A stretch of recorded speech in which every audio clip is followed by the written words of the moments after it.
Masaya po kayo? Okay, una siyempre salamat sa ating principal, sa mga guro na tayo hinos dito. Mas masarap dito, sana buwan dito na lang tayo. Malamig. Kasi usually doon kami sa UDM ground. But I'm excited for you. Merry Christmas. Excited ako sapagkat another 488 individuals of Manila learn something, skill, that may give each and every one of you opportunity or better chances to pursue economic stability for yourself and for your family.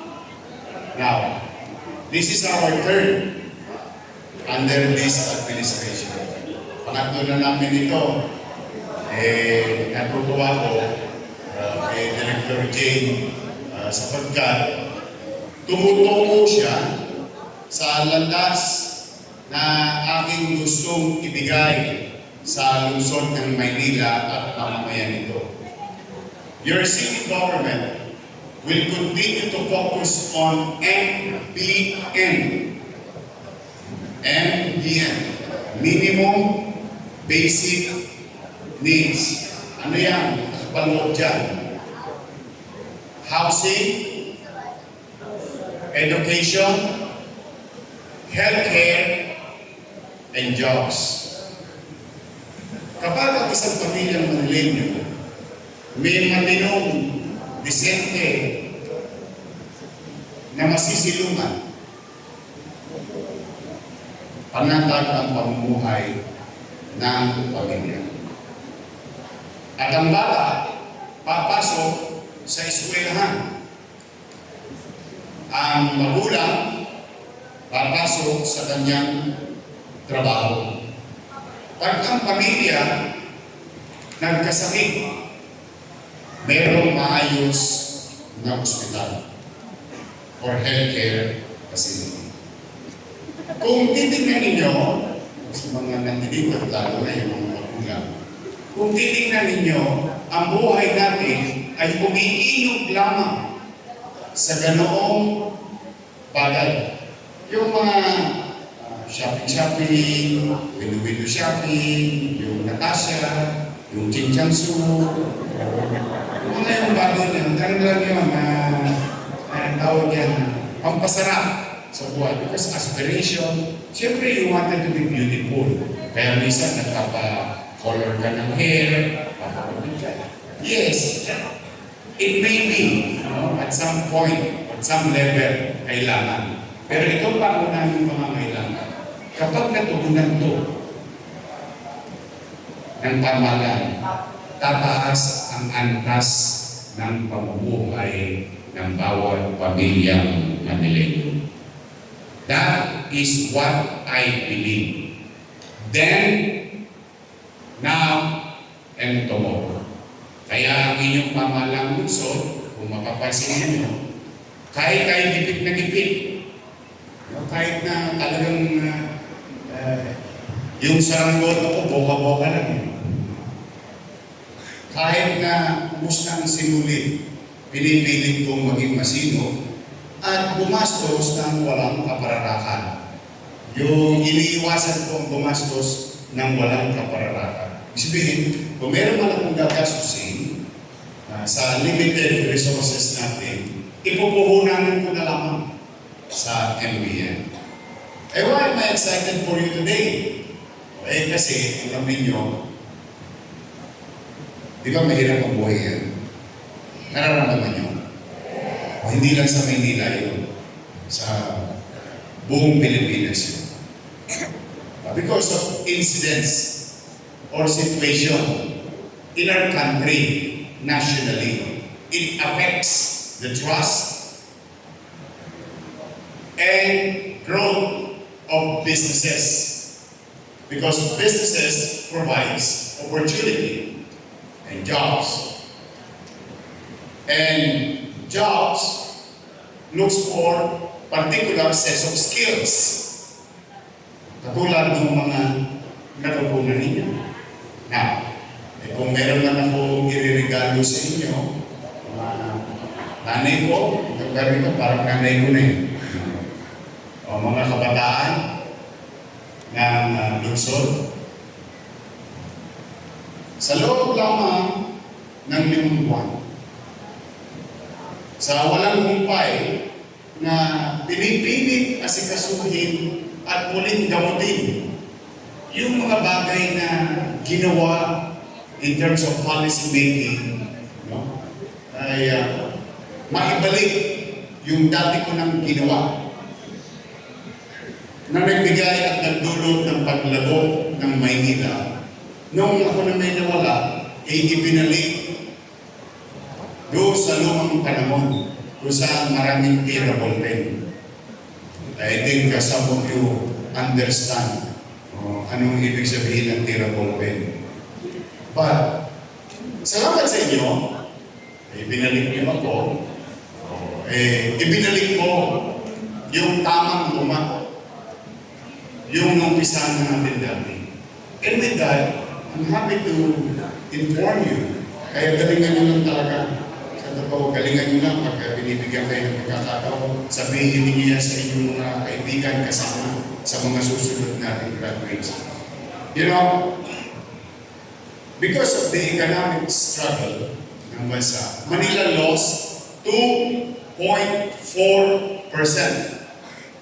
of our businesses, or what you call the mortality rate, or retired. Out of 54,000, there is about 2.4% ang nawala. That's amounting to about 1,300 plus businesses ang nagsara. Now, sa awa naman ng Diyos, mukha nagugustuhan ng mga negosyante yung dati natin polisiyang ibinalik ko ngayon. Manila grew by 12.9%. So if we minus the growth to the mortality or the decline or retirement, so 12.9 minus 2.4, we are positive 10 plus percent. Ibig sabihin, alam nyo ba, pag tinitignan nyo yung numero, parang maliit, ano? That's about 7,000 new businesses in the city of Manila. So anong epekto nun? Yorme, yan mga mathematics niyo, economy niyo, economics niyo. Hindi naman namin naiintindihan, hindi naman namin makakain yan. Sa ngayon. But the effect is, we generated 13,000 plus new jobs in the city of Manila in the past 5 months.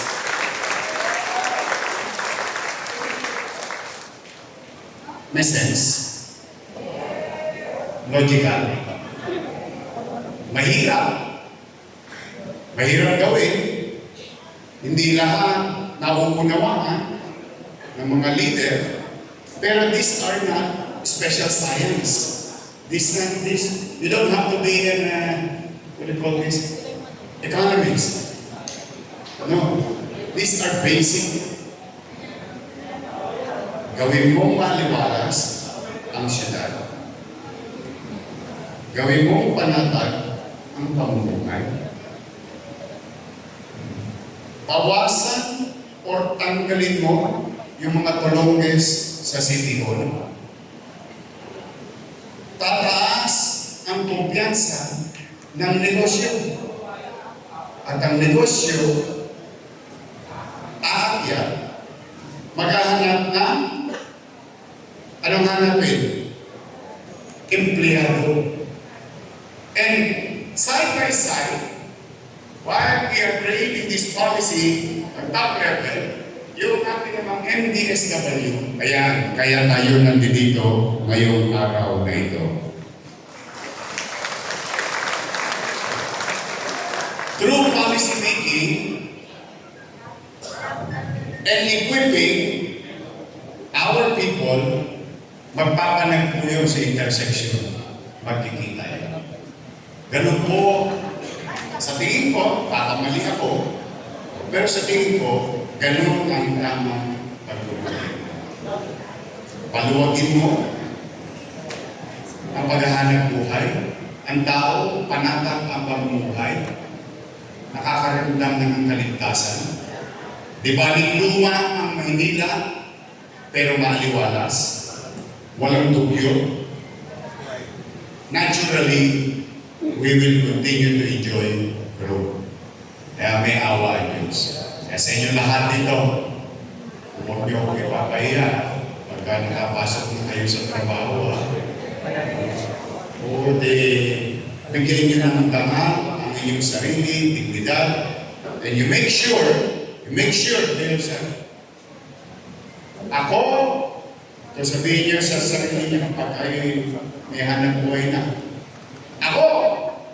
Ako, namamamayan ng lungsod ng Maynila, nabigyan ng pagkakataon ng pamahalaan ng lungsod ng Maynila, ay kakailanganin sa kumpanya mo. That must be your attitude. Kailangan.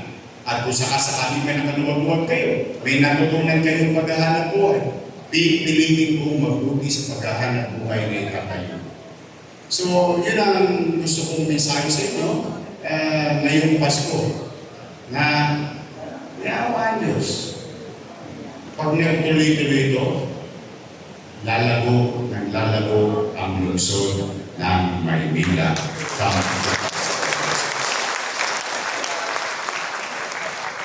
Napansin niyo ba? Kahit wala tayong pera, si Judith, panay ang bisita sa akin. Kilala niyo ba si Judith, no? Casey at Renta, Judith. Pero sa katapusan, sa December 30, mag-uulat ako sa inyo. Remember, nung pumasok ako sa gobyerno, may iniwan sa aking commercial obligation. Ang commercial obligation, hindi yan utang na katulad sa bako.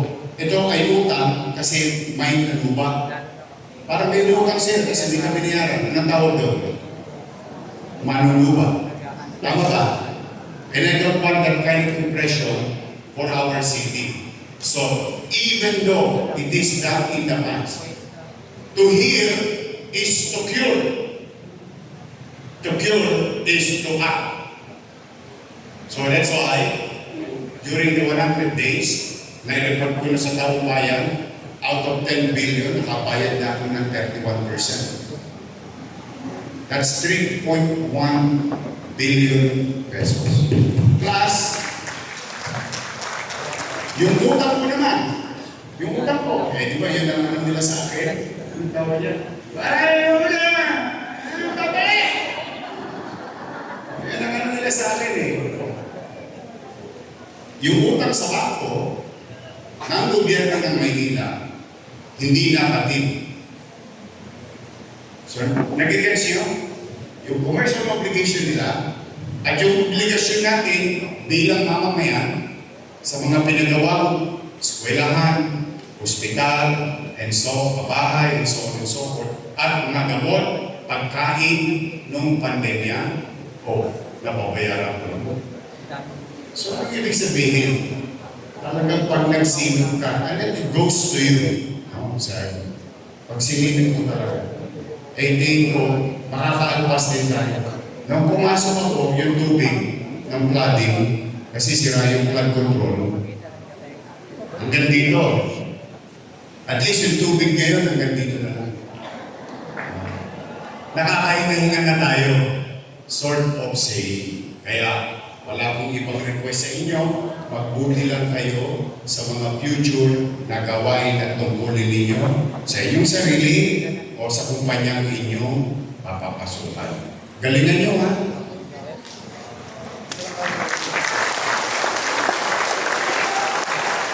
I love you.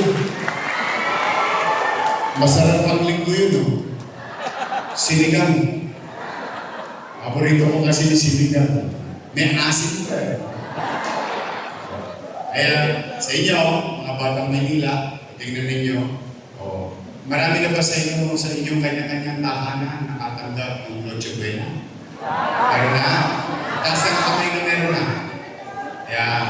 Oh. Yung mga wala pa, steady lang kayo.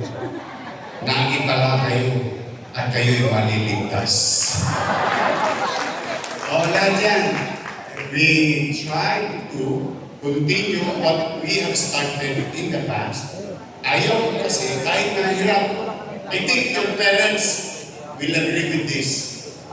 Kahit hirap ang buhay, gagawa ng paraan. Dahil ang gusto ko, sa Pasko, walang magutom sa lungsod ng Maynila.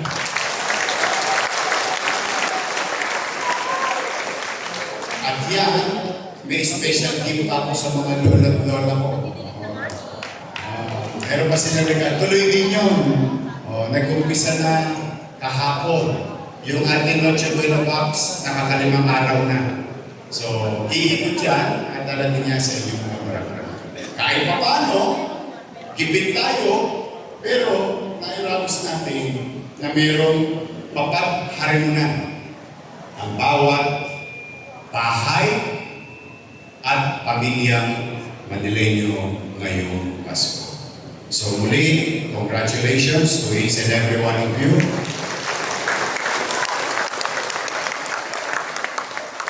I hope 2026 will be a better days for each and every one of us and for our city.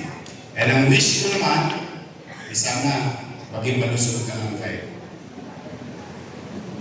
Kasi mas magastos magkasakit. Ang isang mahirap na tao, pag nagkasakit, 2 beses tinatamaan.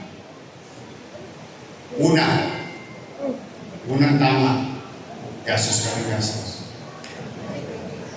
Pangalawang tama, hindi ka makapasok sa trabaho, wala kang kita.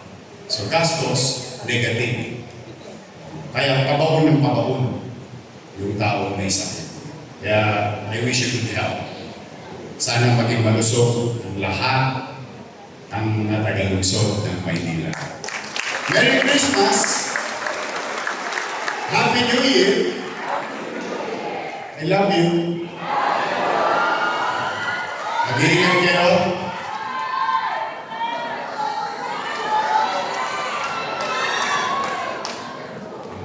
Mag-iingat kayo at pagpalain nawa kayo ng buong may kapal. Manila!